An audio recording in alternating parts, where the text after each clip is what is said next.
The carriage stopped outside the church, and Eleanor Whitmore could not breathe. Her hands were shaking under her gloves, and her heart was pounding so hard she thought everyone could hear it. Just 2 hours ago, her sister Charlotte had vanished into the night, leaving behind only a torn note and a ruined family name. Now Eleanor sat in her sister's wedding dress, about to marry a man she had never spoken to in her life. Her father, Lord George Whitmore, gripped her hand so tightly it hurt.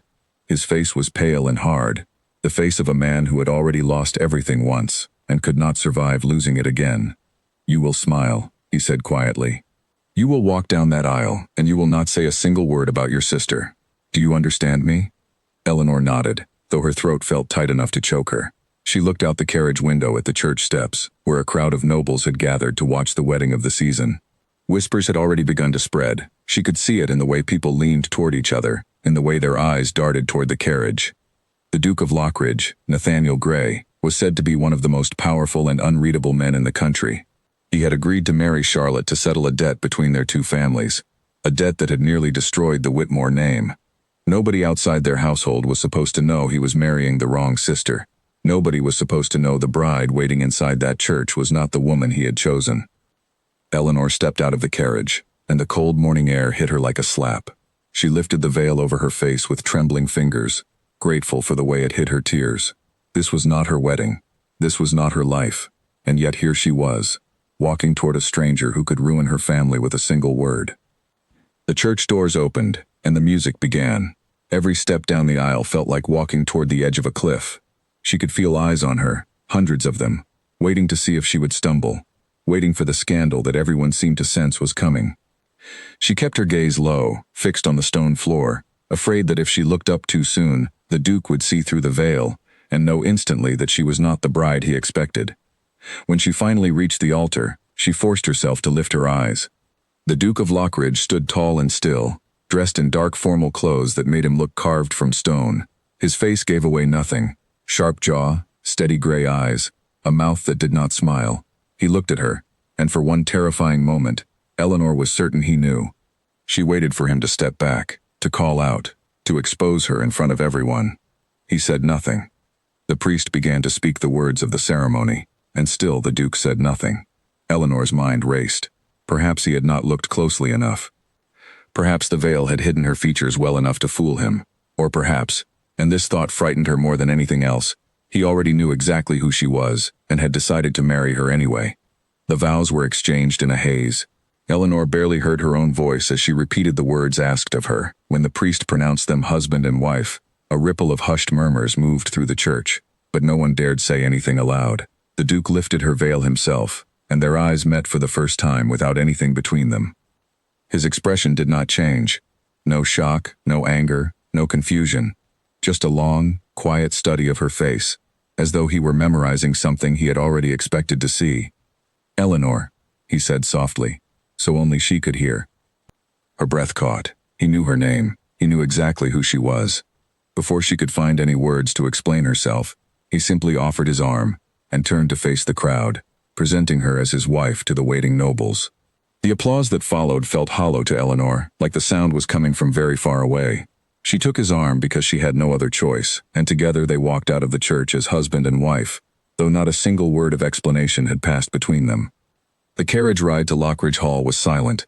Eleanor sat across from her new husband, watching the countryside blur past the window, waiting for him to speak, to accuse her, to demand answers. He simply looked out at the passing hills, his jaw tight, his hands folded in his lap. She wanted to ask him why he had not stopped the wedding. She wanted to ask him what he intended to do with her now that the truth was clearly known to him. But every time she opened her mouth, the words seemed to disappear before she could speak them. When they finally arrived, Lockridge Hall rose before her like something out of a story, tall gray stone walls and dozens of windows catching the last light of the afternoon. It should have felt like triumph, arriving as the new duchess of such a grand estate. Instead, Eleanor felt only dread. She did not belong here. She had stolen a place meant for her sister, and sooner or later, the man beside her would decide what to do about it. A row of servants stood waiting at the entrance, and the Duke introduced her simply as, "my wife," without offering any further explanation. Eleanor caught the exchange of glances among the staff, quick and curious, before they schooled their expressions back into practiced calm. A woman with kind eyes and gray hair stepped forward and curtsied. "Welcome to Lockridge Hall, Your Grace," she said. "I am Mrs. Pratt, the housekeeper. If there is anything you need, you have only to ask." Eleanor managed a small smile, grateful for the warmth in the woman's voice, though her mind was still spinning with unanswered questions. The Duke excused himself almost immediately, saying he had matters to attend to, and left Eleanor standing alone in the grand entrance hall of a house that was now supposedly hers. She watched him disappear down a long corridor, his footsteps echoing against the stone floor, and felt more lost than she had ever felt in her life. Mrs. Pratt guided her upstairs to a bedroom decorated in soft blues and creams, far grander than anything Eleanor had known in her father's house. As the housekeeper helped her out of her wedding dress, Eleanor finally allowed herself to ask the question that had been building inside her all day. Does the Duke often marry without objection to a bride who is not the one he was promised? Mrs. Pratt's hands paused for only a second before continuing their work. His Grace does many things without explanation, Your Grace. It is not my place to say more than that. Eleanor turned to look at her properly. You knew? Before the wedding, you knew I was not Charlotte? I knew nothing, Mrs. Pratt said carefully, though something in her eyes suggested otherwise. I only follow the instructions I am given. That night, Eleanor lay awake in the unfamiliar bed, staring at the shadows on the ceiling. Somewhere in this house was the man she had married, a man who had looked into her eyes and said her name as though he had known all along exactly who would be standing at that altar. She thought of her sister, wherever she was now, free to marry the man she loved, while Eleanor lay trapped in a marriage built on secrets she did not yet understand. She thought about her father's warning in the carriage, about protecting the family name at any cost. She thought about the desperate letter Charlotte had left behind, begging for forgiveness, promising she would find a way to make things right one day. Eleanor had burned that letter before anyone else could find it, unwilling to let her sister's reputation be destroyed, even as her own life was quietly unraveling. A soft knock came at her door sometime near midnight. Eleanor sat up quickly, pulling a shawl around her shoulders, her heart hammering as she called out for whoever it was to enter. It was the Duke. He stood in the doorway, still dressed, his expression unreadable in the candlelight. For a long moment neither of them spoke. Eleanor waited for him to demand answers, to finally confront her about the deception that had brought them together. I am not going to ask you to explain yourself, he said finally, his voice low and even. I already know why you took her place. Eleanor's breath caught. Then why did you marry me? Why did you say nothing at the church? His gray eyes studied her for a long moment, something unreadable moving behind them. Because it was never Charlotte I asked your father for, he said quietly. It was you. Before Eleanor could respond, before she could even begin to understand what he meant, he stepped back into the hallway and closed the door softly behind him, leaving her alone, with a question that would haunt her through every hour of the night that followed. Morning light spilled across the bedroom, and Eleanor woke with the Duke's words still echoing in her mind. It was never Charlotte I asked your father for. It was you. She had spent the entire night turning the sentence over and over, searching for some explanation that made sense, but none came. She had never met Nathaniel Gray before her wedding day. She had never exchanged a single letter with him, never attended a single gathering where their paths might have crossed, and yet he claimed he had asked for her specifically. She dressed slowly, choosing a simple gray gown from the wardrobe that had been prepared for her, and made her way downstairs, uncertain of what her days as Duchess were meant to look like. The house was enormous, filled with long corridors and closed doors, portraits of stern ancestors watching from gilded frames. She passed several servants along the way, each of them offering a polite curtsy or bow before hurrying on with their duties, none of them lingering long enough for conversation. She found the Duke in a study near the back of the house, seated behind a large oak desk, a stack of papers in front of him. He looked up when she entered, his expression giving away nothing, as though the conversation from the night before had never happened. Good morning, he said simply. Good morning, Eleanor replied, standing awkwardly near the doorway. I was hoping we might speak. About last night. He set down his pen and folded his hands. What would you like to know? Everything, she said, surprising herself with the strength in her own voice. Why you asked for me. Why you said nothing when you realized I was not Charlotte. Why you married me at all when you must have known the truth before the ceremony even began.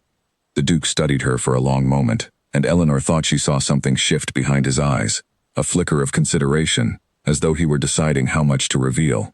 Finally, he rose from his chair and walked toward the window, his back to her. There are things about this marriage I am not yet ready to explain, he said. But I will tell you this much. Your sister's disappearance did not surprise me.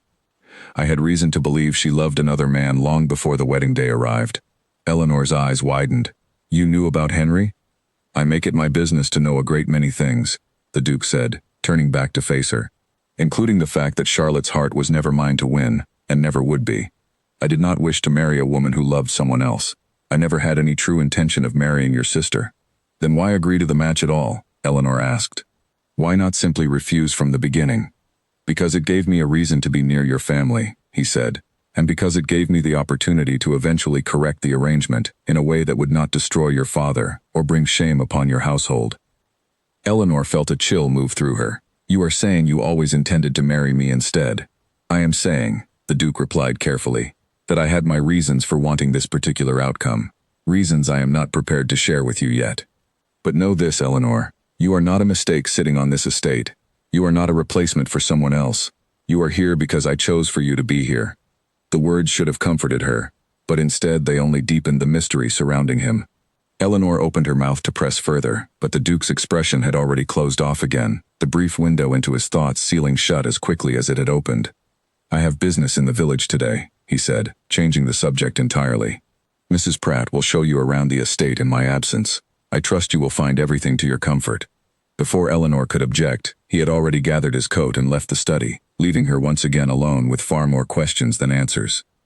That afternoon, Mrs. Pratt led Eleanor through the many wings of Lockridge Hall, pointing out the library, the music room, the long gallery filled with family portraits stretching back generations.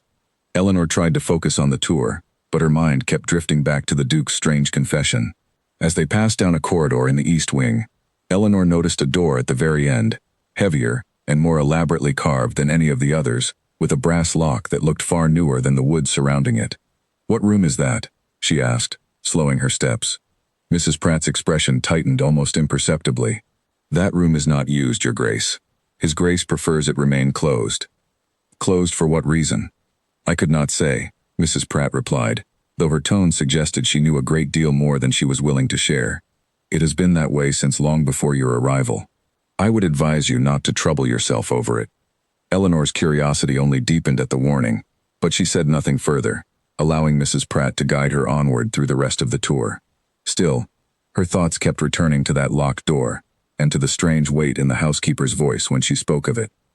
Over the following days, Eleanor settled into a quiet, uncertain rhythm at Lockridge Hall. The Duke was polite but distant, joining her for meals and brief conversations about the estate, but never again touching on the mystery of why he had chosen her. She spent her mornings reading in the library, her afternoons walking the gardens, and her evenings watching him across the dinner table, searching his unreadable face for some clue she could not yet name. Despite his reserve, Eleanor began to notice small things about him that softened her initial fear. He was patient with the servants, never raising his voice even when mistakes were made. He asked after the health of an elderly groundskeeper's wife without being prompted. Once, she saw him kneel to help a young stable boy who had fallen and scraped his knee, speaking to the child with a gentleness that seemed entirely at odds with the cold, unreadable man from her wedding day. One evening, as they sat together in the drawing room after dinner, Eleanor gathered her courage and asked him directly about the locked room in the east wing. The Duke's entire posture changed at the mention of it, his shoulders tensing, his jaw setting in a hard line. For a moment, Eleanor thought he might refuse to answer entirely. That room holds memories I am not prepared to discuss, he said finally, his voice quieter than she had ever heard it. I would ask that you respect my privacy on this matter, as I have respected yours regarding your sister's disappearance. Eleanor flinched slightly at the reminder, understanding the fairness in his request even as her curiosity burned brighter than ever. I did not mean to intrude, she said softly. I know, he replied, some of the tension easing from his shoulders. It is not your fault. There are simply things in this house, and in my past, that are difficult to speak of. They sat in silence for a while after that, the fire crackling in the hearth, the space between them filled with unspoken questions on both sides. Eleanor found herself studying his profile in the firelight, the sharp lines of his face softened by shadow, and felt an unexpected pull toward him despite everything she still did not understand. May I ask you something else? She said finally. He nodded, his eyes meeting hers. Are you sorry that it was me at the altar and not my sister? For the first time since she had known him, the Duke's mouth curved into the faintest hint of a smile, gone almost as quickly as it appeared. "No," he said simply. "I am not sorry at all." The answer settled warmly in Eleanor's chest, though she still had no understanding of the deeper truth behind it. That night, as she prepared for bed, she found herself thinking not of her sister's escape, nor of her father's desperate bargain, but of the quiet, careful way the Duke had looked at her by the firelight, as though she mattered to him in ways she could not yet explain. 3 days later, a letter arrived for Eleanor from her father, the wax seal already broken, suggesting someone else had read it before it reached her hands. Her father wrote of financial matters resolved, of Charlotte's continued absence, and of his relief that the family name had survived the scandal without public exposure. But it was the final line of the letter that caught Eleanor's attention most. "The Duke specifically requested you, and only you, from the very beginning. I did not think it my place to question a man of his standing, but I confess I have long wondered what reason a duke could have for choosing the quieter, less celebrated of my 2 daughters." Eleanor read the line 3 times, her heart pounding. Whatever secret the Duke was keeping, it seemed her own father had known, at least in part, that this marriage had never truly been about Charlotte at all. She folded the letter carefully and placed it in the drawer of her writing desk, more determined than ever to uncover the truth behind the locked door in the East Wing, and behind the careful, guarded heart of the man she had married. A fortnight into her marriage, Eleanor received an invitation to a gathering hosted by Lady Featherstone, one of the most influential women in society, known equally for her elegant parties and her sharp tongue. The Duke informed Eleanor over breakfast that attendance was expected, that society would be watching closely to see how the new Duchess of Lockridge conducted herself in public for the first time. "They will ask questions," he warned her, folding his newspaper and setting it aside. "About your sister. About the wedding. You must be prepared to answer without revealing anything you do not wish known." Eleanor nodded, though nervousness twisted in her stomach at the thought of facing a room full of people who had already been whispering about her since the moment she walked down that aisle. "And if they press me further than I am comfortable answering?" "Then you smile," the Duke said, "and you change the subject, as I have taught you these past days at dinner. You are stronger than you believe yourself to be, Eleanor. I have seen it already." His words gave her more confidence than she expected, and that evening, dressed in a deep green gown that Mrs. Pratt had helped select, Eleanor arrived at Lady Featherstone's townhouse on the Duke's arm, doing her best to appear every bit the composed and confident Duchess society expected her to be. The evening began well enough. Eleanor was introduced to dozens of unfamiliar faces, each greeting her with polite curiosity rather than open hostility. She began to relax, believing perhaps the worst of the scandal had already passed, until she was approached by a tall, elegantly dressed man, with sharp features and a calculating smile that did not quite reach his eyes. "Your Grace," he said, bowing slightly to the Duke before turning his attention fully to Eleanor, "I do not believe we have been properly introduced. I am Edmund Hale, cousin to your husband." Eleanor curtsied politely, though something about the man's tone set her nerves on edge. "A pleasure to meet you, sir." "The pleasure is entirely mine," Edmund said smoothly. "I confess I was surprised to hear of the wedding. I had understood the arrangement was made with the elder Miss Whitmore, not the younger." The comment landed exactly as intended, sharp and public enough that several nearby guests turned their heads to listen. Eleanor felt her cheeks warm, but she forced herself to remain composed, remembering the Duke's advice from that morning. "Circumstances change, Mr. Hale," she said evenly. "I am certain you understand how quickly fortunes can shift within a family." Edmund's smile widened, though it did not reach his eyes. "Indeed, though I do wonder what circumstances could possibly explain such a sudden and unusual substitution of brides on the very morning of the ceremony." The Duke stepped smoothly to Eleanor's side, his presence immediately shifting the tone of the conversation. "My wife's affairs are not a subject for public discussion, Edmund. I would advise you to remember your place." Edmund inclined his head in mock deference, though the glint in his eyes suggested he had no intention of letting the matter rest so easily. "Of course, cousin. Forgive my curiosity. It is only natural, given how much is at stake for the Lockridge title." The comment carried a weight Eleanor did not fully understand, but the way the Duke's jaw tightened told her it meant something significant. Edmund excused himself shortly after, disappearing into the crowd with the satisfied air of a man who had accomplished exactly what he set out to do. "What did he mean?" Eleanor asked quietly once they were alone again. "About what is at stake for the title?" The Duke's expression darkened, though he kept his voice low and controlled. "Edmund is next in line to inherit the Lockridge title and fortune, should I die without an heir of my own. He has waited a long time for that possibility. and he does not welcome the idea of a marriage that might interfere with his ambitions. Eleanor's stomach turned uneasily. He would spread rumors about our marriage to protect his own inheritance. He would do far more than spread rumors, if given the opportunity, the Duke said grimly. You must be careful around him, Eleanor. He is clever, and he does not forgive easily when he feels something has been taken from him. The warning settled heavily over the rest of the evening, and Eleanor found herself watching the crowd with new wariness, aware that Edmund Hale's sharp eyes were likely still somewhere among the guests, searching for any weakness he might exploit. They returned to Lockridge Hall late that night, and though exhaustion weighed on her, Eleanor found herself unable to sleep, her mind circling back again and again to Edmund's pointed questions and the Duke's guarded warning. She rose from bed near midnight, wrapping a shawl around her shoulders, and made her way quietly down the darkened corridors of the house, unable to shake the restless energy building inside her. Without entirely meaning to, her feet carried her toward the east wing, toward the locked door that had haunted her curiosity since her very first day in the house. She stood before it now, running her fingers over the carved wood, wondering what secret could possibly be significant enough to warrant such careful concealment. To her surprise, when she pressed gently against the door, it shifted slightly beneath her hand. It was not locked at all, not tonight. Someone had left it unsecured, perhaps by mistake, perhaps for the first time in a very long while. Eleanor hesitated only a moment before pushing the door open and stepping inside. The room was dim, lit only by the pale moonlight filtering through tall windows. But even in the shadows, Eleanor could see it was nothing like the rest of the house. Where every other room at Lockridge Hall was grand and formal, this one felt intimate and untouched, as though frozen in time. A woman's dressing table sat against one wall, brushes and small bottles of perfume still arranged neatly upon it. A wardrobe stood open, revealing gowns from years past, and above the small fireplace hung a portrait of a young woman, with soft brown curls and warm hazel eyes, smiling gently down at the empty room.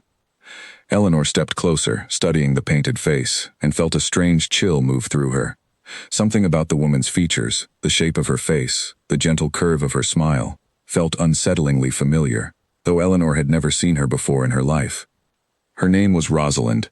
Eleanor spun around, startled to find the Duke standing in the doorway, his expression unlike anything she had seen from him before, raw and unguarded in a way that made her chest ache. I did not mean to intrude, Eleanor said quickly. The door was unlocked and It is all right, the Duke interrupted quietly, stepping into the room. His eyes moved to the portrait above the fireplace, and something heavy settled over his features. I have been meaning to tell you about her for some time now. Perhaps it is better this way, that you found the room yourself. Eleanor waited in silence, sensing the weight of what was coming. Rosalind was the daughter of a tenant farmer on this very estate, the Duke began, his voice low and steady, though Eleanor could hear the effort it cost him to speak. I loved her since we were children, long before I ever understood what such a title as Duke would demand of me. She loved me in return, completely and without condition. We planned to marry, in secret at first, before I found the courage to face my family with the truth. What happened to her? Eleanor asked softly. The Duke's eyes remained fixed on the portrait. My father discovered our plans and forbade the marriage outright. A duke, he said, could never marry a farmer's daughter. I was young, and foolish enough to believe I could change his mind given enough time. I asked her to wait for me, to trust that I would find a way. She agreed, though I have come to understand now how much that promise cost her. He paused, his jaw tightening, and Eleanor waited, sensing there was more, something far more painful still to come. While I searched for a way to convince my father, Rosalind fell ill with a fever that swept through the tenant cottages that winter. I was not there when she died. I was in London, meeting with lawyers and advisors, trying to build a future for us that never came to pass. By the time I returned, she was already gone, and I had lost the only person I had ever truly loved, without ever having the chance to make things right. Eleanor's heart ached at the grief still so plainly visible on his face, years after the loss had occurred. I am so sorry, she whispered. After she died, I closed this room, and forbade anyone from entering it, the Duke continued. I could not bear to see it disturbed, could not bear to let anyone else touch the last remaining pieces of the life we should have shared together. For years I told myself I would never marry, never allow myself to feel that deeply for anyone again, knowing how easily it could be taken away. Then why did you marry me? Eleanor asked, the question trembling on her lips.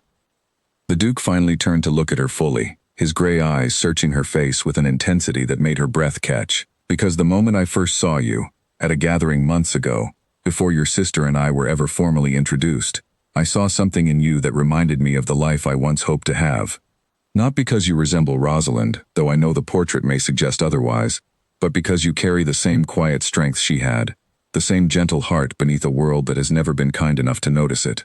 Eleanor's throat tightened with emotion she could not fully name. You arranged the match with my father because of me, not Charlotte. I told your father I wished to marry into his family, the Duke said quietly. He assumed, given custom and expectation, that I meant the elder daughter. I did not correct him immediately, believing perhaps it did not matter which sister I married, so long as it secured a connection to your household. But the longer the arrangements continued, the more I came to realize it was you I wanted standing beside me, not Charlotte. When I learned of her feelings for another man, I saw an opportunity to make things right, though I could not risk revealing my true intentions before the wedding without risking scandal for your entire family. So you allowed the wedding to proceed as planned, Eleanor said slowly, understanding dawning at last, knowing that if Charlotte fled, I would be the one standing in her place. I hoped for it, the Duke admitted, though I did not know for certain it would happen until the very morning of the ceremony. Eleanor stood in silence for a long moment, absorbing the weight of everything he had revealed, the locked room, the lost love, the carefully arranged marriage built not on convenience or duty, but on a hope he had barely allowed himself to acknowledge, even to himself. Why did you never simply tell me this from the beginning? She asked finally. Because I was afraid, the Duke said, his voice quieter than she had ever heard it. Afraid that if I told you the truth too soon, you would see me only as a man still grieving another woman, using you to fill a space in his life that could never truly be filled. I wanted you to know me first, Eleanor, before you knew about her. Eleanor stepped closer to him, her earlier fear and confusion softening into something gentler, something that felt dangerously close to affection. I do not feel like a replacement, she said softly. I feel like someone who is finally beginning to understand her husband. The Duke's expression shifted, something like relief and hope moving behind his careful gray eyes. For the first time since her arrival at Lockridge Hall, he reached out and gently took her hand in his touch warm and steady. Then let me continue showing you who I am, he said quietly, if you are willing to be patient with me. I am, Eleanor whispered, and meant it completely. They stood together in the moonlit room a while longer, the portrait of Rosalind watching over them from above the fireplace, no longer a secret buried in silence, but a piece of the Duke's past finally shared with the woman who was beginning, slowly and carefully, to build a future beside him.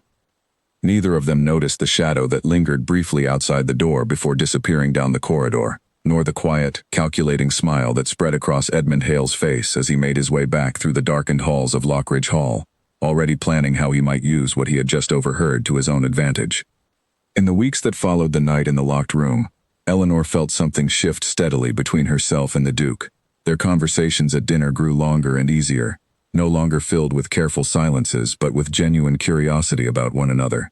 He began telling her stories of his childhood at Lockridge Hall, of summers spent fishing in the estate's lake, of the strict tutors his father had hired to prepare him for a title he had never asked to inherit.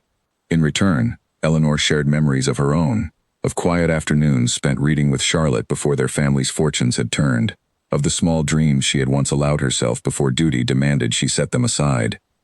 Slowly, carefully, something warm and unfamiliar began to grow between them, something neither of them named aloud but both seemed to feel with equal certainty. The Duke began seeking her company more often, inviting her to walk the gardens with him in the mornings, asking her opinion on estate matters he had once handled entirely alone. Eleanor found herself looking forward to these moments more than she had expected, her earlier fear and confusion softening into something that felt dangerously close to happiness. But not everyone at Lockridge Hall welcomed the growing closeness between the Duke and his wife. Edmund Hale had grown increasingly frequent in his visits to the estate, always arriving with some minor excuse, a matter of family business, a question about shared investments, though Eleanor had begun to suspect his true purpose was simply to observe, to search for any weakness he might exploit. He was polite in the Duke's presence, always careful and composed, but Eleanor often caught him watching her from across a room with an expression that made her skin prickle with unease. One afternoon, while the Duke was away attending to business in the village, Edmund arrived unannounced, requesting to speak with Eleanor privately in the drawing room. Reluctant but unwilling to appear rude, Eleanor agreed, though she made certain Mrs. Pratt remained within calling distance. "You have settled into married life quite well, Your Grace," Edmund said smoothly. taking a seat across from her without waiting to be invited. Quite a transformation, from the quiet younger sister nobody expected to marry well, to the celebrated Duchess of Lockridge. "I am grateful for my husband's kindness," Eleanor replied carefully, refusing to rise to the bait in his tone. "Kindness," Edmund repeated, a small smile playing at his lips. "An interesting choice of word, given the circumstances of your wedding. Tell me, Your Grace, has my cousin ever explained to you exactly why he insisted so strongly on marrying into your family in the first place?" Eleanor's heart quickened, though she kept her expression carefully neutral. "I fail to see how that concerns you, Mr. Hale." "It concerns me a great deal," Edmund said, his voice hardening slightly beneath its polished surface. "As you may know, should my cousin fail to produce an heir, the Lockridge title and fortune pass to me. I have waited a long time for that possibility, Your Grace, and I confess I find myself rather curious about a marriage built so hastily, and so strangely, upon the ashes of another arrangement entirely." "The marriage is between myself and my husband," Eleanor said, rising to her feet, no longer willing to entertain his pointed questions. "I would ask that you direct any further concerns to him directly." Edmund rose as well, though his expression remained maddeningly composed. "Of course, Your Grace. Forgive my curiosity, though I wonder, does he know you were seen entering the East Wing that night, the room he has kept locked and untouched for so many years?" Eleanor froze, her blood running cold. "That is none of your concern." "Perhaps not," Edmund said, moving toward the door. "Though I imagine society might find it quite fascinating. The story of a duke still grieving a farmer's daughter, marrying a substitute bride to fill the void she left behind. Such stories have a way of spreading, Your Grace, whether we wish them to or not." He left without waiting for a response, leaving Eleanor standing alone in the drawing room, her hands trembling with a mixture of fear and fury. She understood now, with painful clarity, exactly what kind of man Edmund Hale truly was, and exactly how far he was willing to go to protect his claim to the Lockridge title. When the Duke returned that evening, Eleanor told him everything, watching his expression darken with each word. "He has always resented me," the Duke said grimly, once she had finished. "Resented that I inherited the title he believed should rightfully belong to his branch of the family, given how narrowly the succession favored my father over his. He has waited years for any opportunity to challenge my position, and it seems he now believes he has found one." "What will he do?" Eleanor asked. "I do not know," the Duke admitted, "but we must be prepared for whatever he attempts. Edmund is patient, and he is clever. He will not act rashly, but he will act when the moment serves him best." The following weeks passed with an uneasy calm, though Eleanor could not shake the feeling that they were simply waiting for a storm to break. She threw herself into learning the responsibilities of her new position, working closely with Mrs. Pratt to understand the running of the household, and with the Duke to understand the management of the estate's tenants and finances. Slowly, she began to feel less like an outsider wearing a title that did not belong to her, and more like a woman genuinely capable of standing beside her husband as his equal. One evening, as they sat together in the library after dinner, the Duke surprised her by taking her hand across the small table between them, his gray eyes searching her face with quiet intensity. "I know this marriage did not begin as either of us expected," he said softly. "But I find myself grateful, more each day, that circumstances brought us together as they did." Eleanor's heart swelled at his words, warmth spreading through her chest despite the looming threat of Edmund's schemes. "I feel the same," she admitted, "though I confess, I am frightened of what Edmund might do with what he knows." "Whatever comes," the Duke said firmly, "we will face it together, I promise you that." He lifted her hand gently and pressed a soft kiss against her knuckles, and for the first time since her wedding day, Eleanor felt something that had been missing since the very beginning of their strange, unexpected marriage. She felt hope. But even as they sat together in the warm glow of the library fire, unaware of it, a letter was already being drafted in a townhouse across the city, addressed to the most notorious gossip columnist in London, detailing a scandal about a duke, a locked room, and a bride who had never been meant to wear the title she now carried. The storm Edmund Hale had promised was already beginning to gather, and neither Eleanor nor the Duke yet understood how close it was to breaking over their carefully rebuilt happiness. The scandal broke on a gray Tuesday morning, spreading through London society faster than either Eleanor or the Duke could have anticipated. A gossip column appeared in one of the city's most widely read papers, detailing the strange circumstances of their wedding, the sudden disappearance of Charlotte Whitmore, and a suggestion, carefully worded but unmistakably damaging, that the Duke of Lockridge had married a substitute bride, to fill the void left by a lost love from his youth, a farmer's daughter whose memory he had never truly released. By the time Eleanor came downstairs that morning, Mrs. Pratt was already waiting with the paper in hand, her expression grave. "Your Grace," she said quietly, "I believe you should see this before anyone else brings it to your attention." Eleanor read the column with growing horror, each carefully chosen phrase designed to wound rather than simply inform. The writer questioned her legitimacy as Duchess, hinted at desperation and trickery on the part of her family, and painted the Duke as a man too consumed by grief to make a sound and honest choice in marriage. Though Edmund Hale's name appeared nowhere in the article, Eleanor recognized his hand in every carefully placed detail. The Duke found her still standing in the drawing room, the paper trembling slightly in her hands, and his face darkened with fury the moment he read the column over her shoulder. "He has gone further than I expected," he said grimly. "This will not simply fade away, Eleanor. Society will demand answers, and until we provide them, the rumors will only grow more elaborate." "What do we do?" Eleanor asked, her voice tight with fear.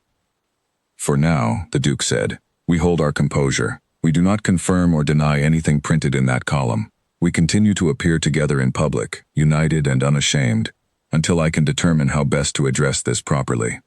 Over the following days, the situation grew steadily worse. Invitations that had once arrived regularly began to dwindle. When Eleanor and the Duke did appear in public, at church, at the theater, at social gatherings they could not politely avoid, they were met with a mixture of pointed stares and hushed whispers that followed them wherever they went.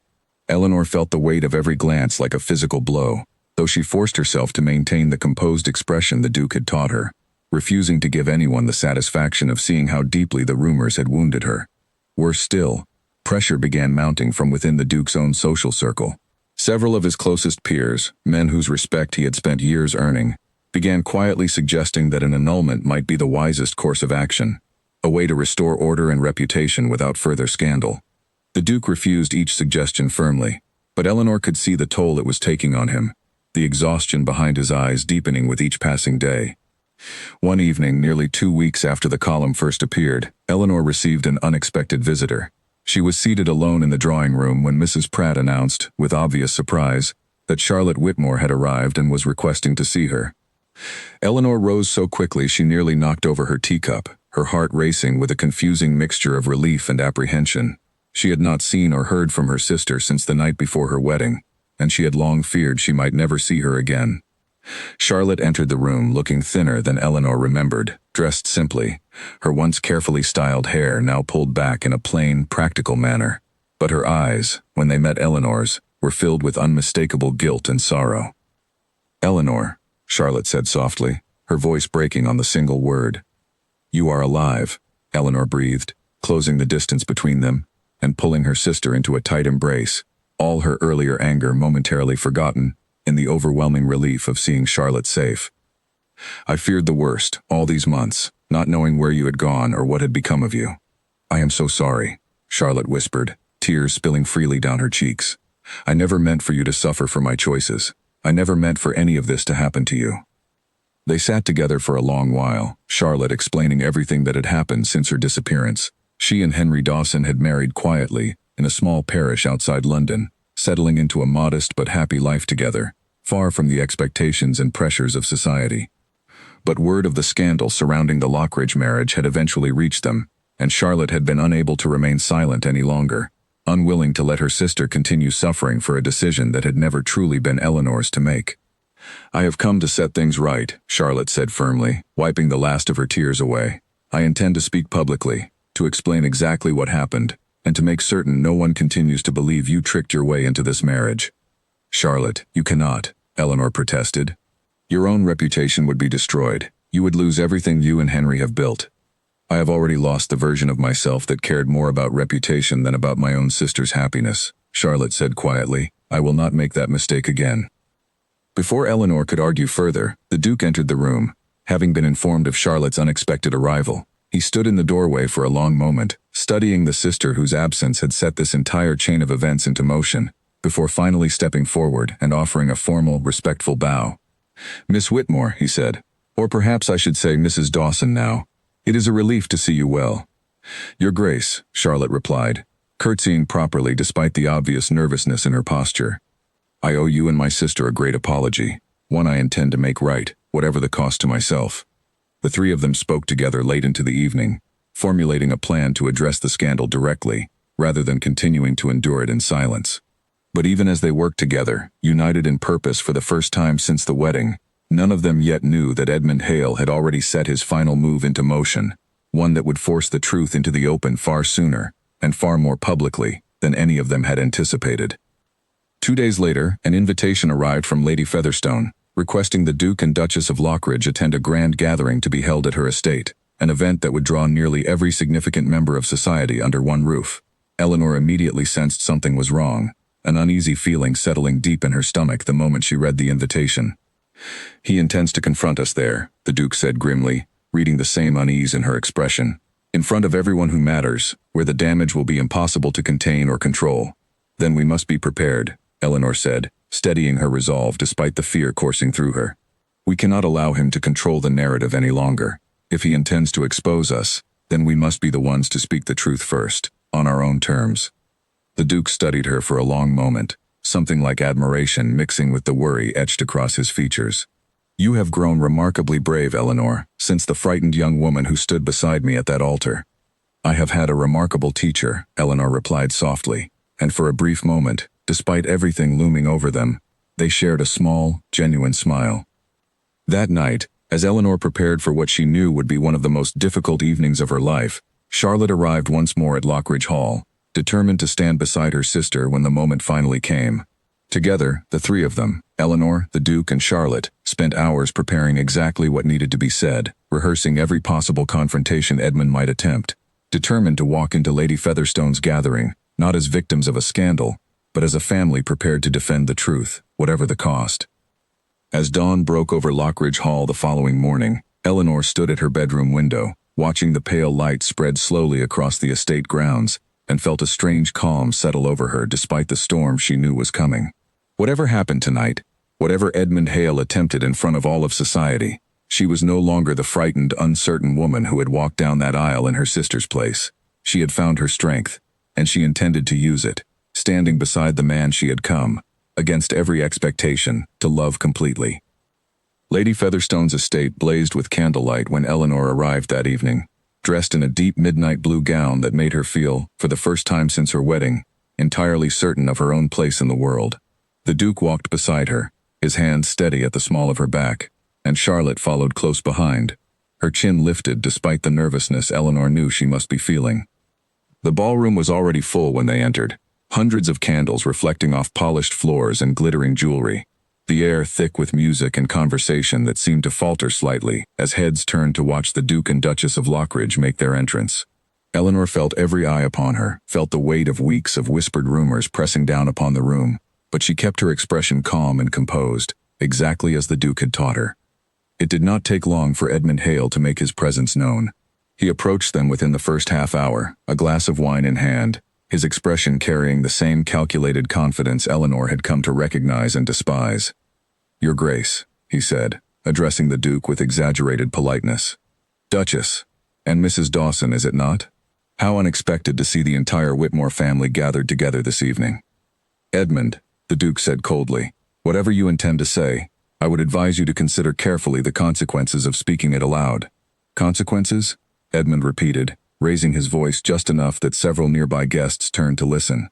"I am merely curious, cousin, whether the rumors currently circulating London hold any truth, that your marriage was built upon deception, that your wife stood in for a sister who abandoned her own wedding, and that you yourself have never truly released the memory of a woman long dead, using this poor substitute to fill a void she could never truly occupy." A hush fell over the surrounding guests, the music seeming to fade as more and more heads turned toward the unfolding confrontation. Eleanor felt her heart pounding, but she remembered every word she and the Duke had rehearsed, every ounce of courage she had gathered over the past difficult weeks, and stepped forward before the Duke could respond. "Since you seem so interested in the truth, Mr. Hale," Eleanor said, her voice carrying clearly across the now silent ballroom, "allow me to provide it, rather than the carefully twisted version you have been spreading through London's gossip columns." Edmund's confident expression faltered slightly, clearly not expecting Eleanor to speak so boldly in front of such a large audience. "My sister left her wedding because she loved another man, a truth she was brave enough to finally acknowledge, even at great personal cost," Eleanor continued, I chose to stand in her place that day, not out of deception, but out of love for my family, and a desire to protect them from ruin. My husband knew the truth from the very beginning, and rather than abandon me at the altar, as many men in his position might have done, he chose to honor a promise he had made, and a woman he had genuinely come to love. She turned slightly, addressing the wider crowd that had gathered around them. As for the room Mr. Hale has so eagerly whispered about, yes, my husband once loved a woman named Rosalind, a woman he lost far too young, and whose memory he has honored quietly and privately for years. There is no shame in grief, and no shame in a man learning, slowly and carefully, to open his heart again after loss. If anyone in this room finds fault with that, I would ask them to consider how they themselves might wish to be treated, should they ever face such sorrow. A murmur rippled through the crowd, though Eleanor could see, with cautious relief, that the reaction was not one of scorn, but something closer to sympathy and quiet respect. The Duke stepped forward then, taking Eleanor's hand firmly in his own, his gray eyes blazing with a fierce protectiveness that silenced any doubt remaining in the room. My wife has spoken more honestly and more bravely than my cousin has managed in the entirety of this campaign against our family, he said, his voice carrying easily across the ballroom. I chose Eleanor Whitmore, not her sister, from the very beginning of these arrangements. I have never once regretted that choice, and I never will. Any further attempt to spread falsehoods about my marriage will be met with the full weight of consequence such slander deserves. Edmund's face had gone pale, his earlier confidence crumbling beneath the unexpected strength of Eleanor's testimony and the Duke's unwavering support.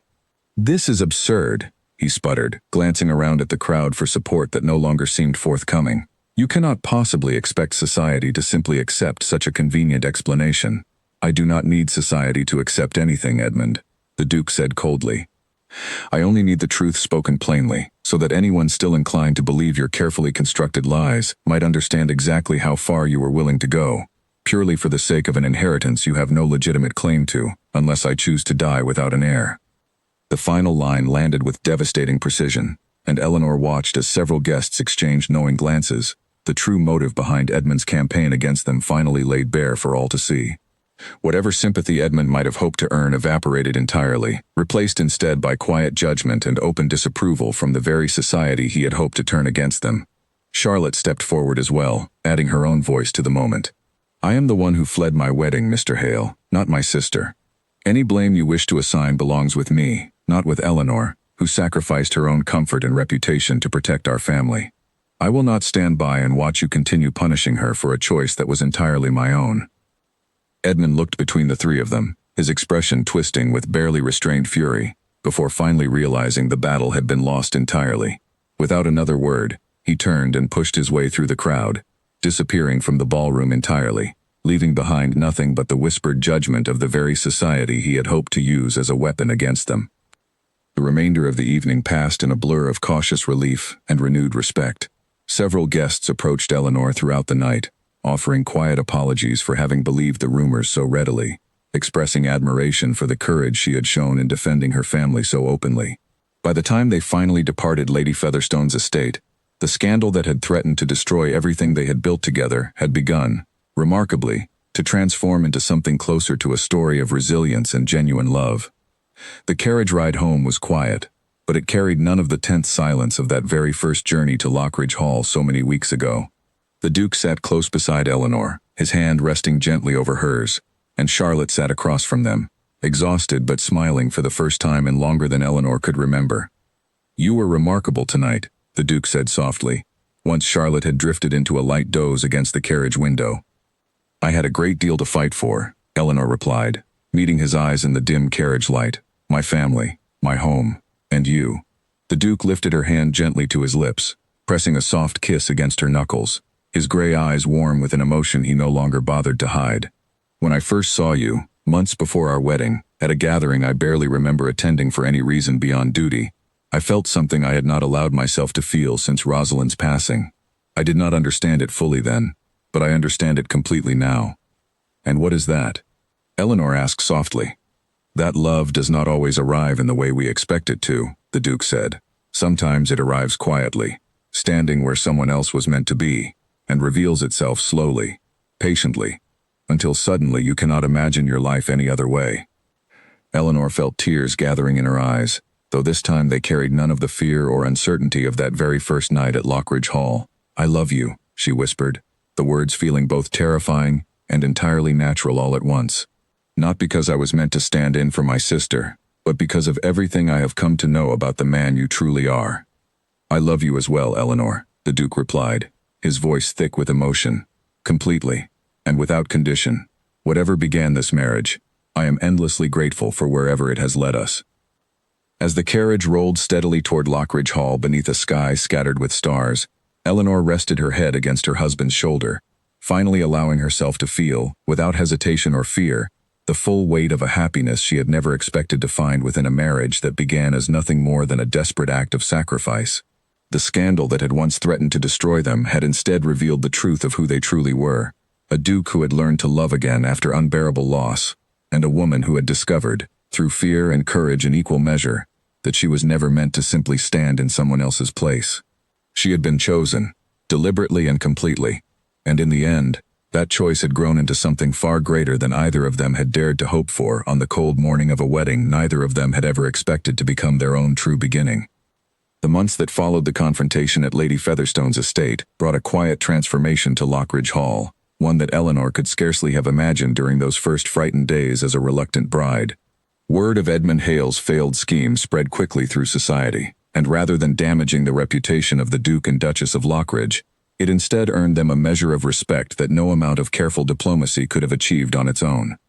People spoke admiringly of the young Duchess who had defended her family with such open honesty, and of the Duke who had chosen love over convenience, even in the face of public scrutiny. Edmund himself disappeared from society almost entirely following the incident, retreating to a distant property he owned in the countryside, his ambitions for the Lockridge title thoroughly extinguished by his own failed manipulation. The Duke, though never entirely forgiving his cousin's betrayal, chose not to pursue further consequence beyond what Edmund had already brought upon himself, content instead to focus his energy on the life he was building with Eleanor, rather than dwelling on old grievances.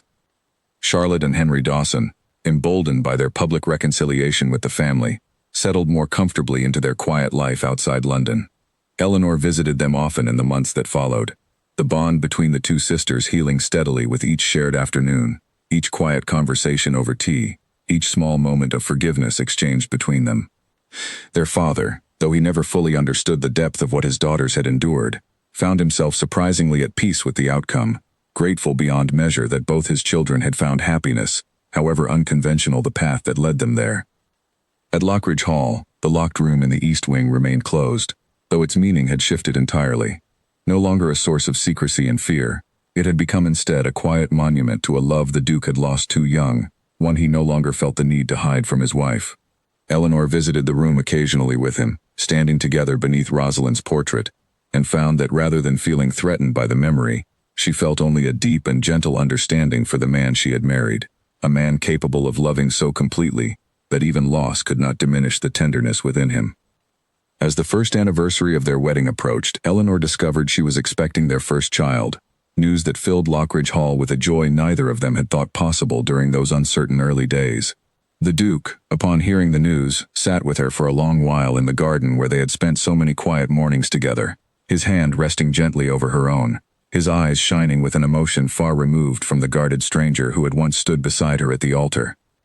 "I never imagined," he said softly, "that a marriage born from such desperation could grow into something so complete." "Nor did I," Eleanor admitted, resting her head against his shoulder as the afternoon sun spread warmly across the garden. "But I have come to believe that love does not always require a perfect beginning. Sometimes it simply requires two people willing to be honest with one another and brave enough to choose each other, again and again, no matter how the story began." Their daughter was born the following spring, a bright-eyed, gentle child who brought a warmth to Lockridge Hall that seemed to soften even its oldest stone walls. Mrs. Pratt, who had watched Eleanor grow from a frightened bride into a confident and beloved duchess, wept openly with joy the day the child was born, declaring that the estate had not known such genuine happiness in a great many years. Society, once so eager to whisper about scandal and deception, now spoke instead of the remarkable love story between the Duke and Duchess of Lockridge, a tale that had begun with a substituted bride and a guarded, grieving Duke, and had transformed, through honesty and courage, into one of the most celebrated marriages in the country. Eleanor often reflected, in quiet moments watching her husband hold their daughter beneath the same portraits that had once seemed so intimidating and unfamiliar, that she had walked into that church all those months ago believing herself a mere replacement for someone else's chosen life. She understood now, with complete certainty, that she had never been a substitute at all. She had been chosen, deliberately and completely, by a man who had recognized in her a strength and gentleness he had feared he would never find again. And in choosing to embrace that truth rather than running from it, Eleanor had built not merely a marriage of convenience or duty, but a genuine, lasting love, one that had grown from the most unlikely and uncertain of beginnings into something neither she nor the Duke would ever again take for granted.